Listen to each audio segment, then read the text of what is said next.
Nag-uumpisa na yung training camp ng Lakers. Meron silang 14 players ngayon sa roster at dalawang bagong two-way contract at sa report healthy na ang rookie nilang si Ado Thiero. Ito yung unang beses para kila Luka Smart at DeAndre Ayton sa training camp. Kasama sila Austin Reeves at Lolo Brown at iba pa. So dito makikita kung magkakaroon talaga ng magandang communication at mabubuo yung unang team chemistry ng mga to. Si Smart sinabi sa media report na padadaliin niya mismo yung trabaho ni Luka at malaki yung mabibigay nga raw niyan na impact sa defensive depth nila. And sana nga lang syempre mangyari yung bagay na yan. Samantalang si LBJ mas nagpo-focus nga raw ngayon pagdating sa off-ball movement at magbabawas ng pag-handle sa bola. Ang problema ngayon may mga report na merong kakaibang injury na inabot yan sa training camp at nakikita naman na pwedeng magkaroon ng best case scenario itong si DeAndre Ayton sa unang taon niya sa LA Lakers. Dahil may mga possible thinkings na nakikita ang mga analyst dyan na pwedeng maging realistic na mangyari dito kay Ayton sa paglalaro sa Lakers kasama si LBJ at Luka at kailangan nga raw nito na maglaro ng consistent at maglabas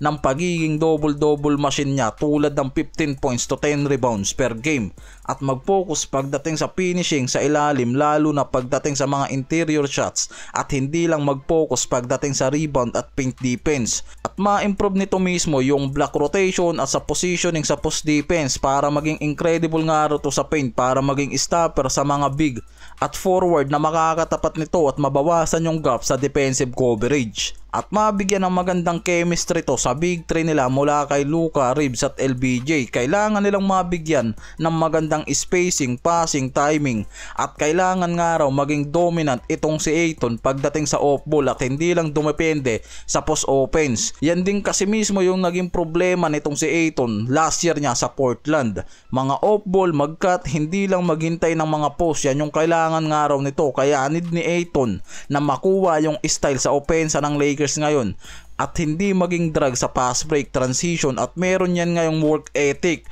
at mindset dahil sa mga report sinasabi nitong si Ayton na ang pagpasok niya sa LA Lakers ay magiging pagkakataon niya bilang last dance sa NBA career niya dahil kung magkakataon nakikita na pwedeng magkaroon ng magandang senaryo si Ayton sa Lakers mula sa 15 to 17 points at 10 to 12 rebounds per game. Yan yung pwedeng nakikita ngayon dyan na magkaroon siya ng high percentage sa shots, dunks, rolls at magkaroon ng solid defense pagdating sa blocks at contest sa paint at sa several go-to performance niya. Lalo na pagdating sa playoffs game, yan yung nakikita nila dyan. Kaya kailangan nga maging healthy at maging consistent itong si Ayton sa unang taon niya sa Lakers. Sa media day naman ni Smart, sinabi niya dyan na mismo na nahihirapan siya sa nakaraang dalawang season niya dahil sa mga injury at pagbabago-bago ng team system. Pero nakikita ngayon na may nakikitang determinasyon para patunayan nga raw ngayon nitong si Smart na kaya niya pang magbigay ng malaking impact pagdating sa depensa at hindi pa dyan nagtatapos yung career niya dahil nakikita naman ngayon na unang taon niya sa Lakers malaki yung impact talaga raw na mabibigay niya pagdating sa perimeter defense, mag-deflect ng kalaban, elite guard stopper at maging shift sa switches. Pero hindi naman inaasahan ngayon nito si Smart na bibigyan siya ng Lakers ng mataas na playing minutes